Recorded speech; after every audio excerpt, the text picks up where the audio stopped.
Your Excellencies, UN Secretary General, President of the General Assembly, Executive Director of UN Women, and distinguished guests. Today, we are launching a campaign called He for She. I am reaching out to you because we need your help. We want to end gender inequality, and to do this, we need everyone involved. This is the first campaign of its kind at the UN. We want to try and galvanize as many men and boys as possible to be advocates for change. And we don't just want to talk about it. We want to try and make sure that it's tangible. I was appointed as Goodwill Ambassador for UN Women 6 months ago. And the more I've spoken about feminism, the more I have realized that fighting for women's rights has too often become synonymous with man-hating.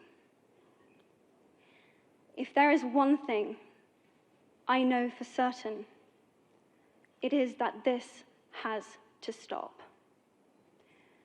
For the record, feminism, by definition, is the belief that men and women should have equal rights and opportunities.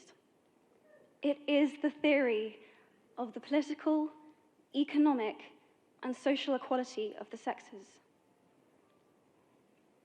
I started questioning gender-based assumptions a long time ago. When I was 8, I was confused being called bossy because I wanted to direct the plays that we would put on for our parents, but the boys were not.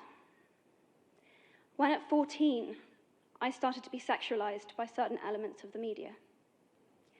When at 15, my girlfriends started dropping out of their beloved sports teams because they didn't want to appear muscly.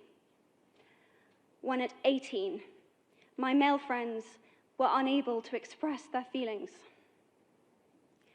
I decided that I was a feminist, and this seemed uncomplicated to me.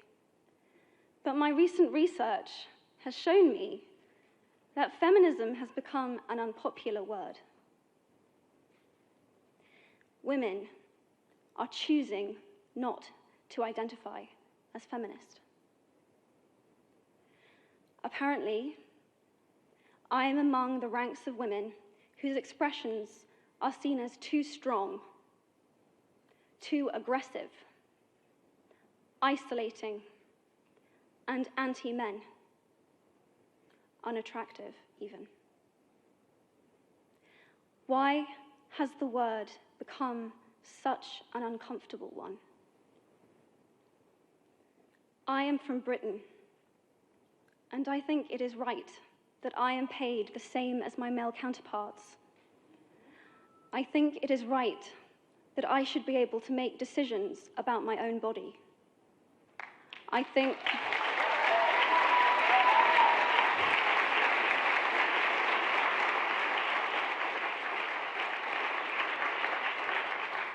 it is right that women be involved on my behalf in the policies and the decisions that will affect my life. I think it is right that socially I am afforded the same respect as men. But sadly, I can say that there is no one country in the world where all women can expect to receive these rights. No country in the world can yet say that they have achieved gender equality. These rights I consider to be human rights, but I am one of the lucky ones. My life is a sheer privilege because my parents didn't love me less because I was born a daughter. My school did not limit me because I was a girl. My mentors didn't assume that I would go less far because I might give birth to a child one day.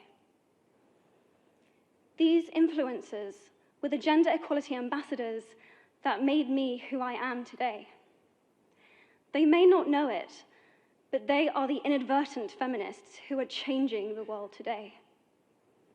We need more of those. And if you still hate the word, it is not the word that is important. It's the idea and the ambition behind it. Because not all women have received the same rights that I have. In fact, statistically, very few have been. In 1997, Hillary Clinton made a famous speech in Beijing about women's rights. Sadly, many of the things that she wanted to change are still true today. But what stood out for me the most was that less than 30% of the audience were male.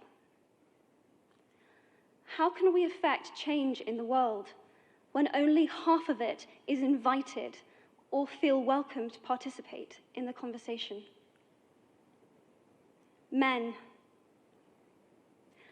I would like to take this opportunity to extend your formal invitation.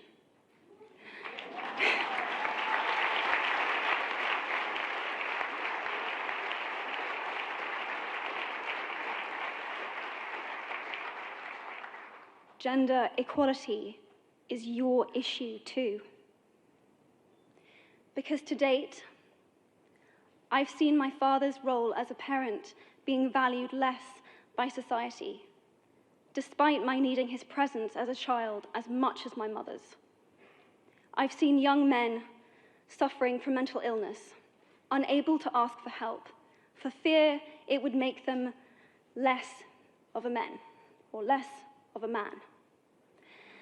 In fact, in the UK, suicide is the biggest killer of men between 20 to 49, eclipsing road accidents, cancer, and coronary heart disease.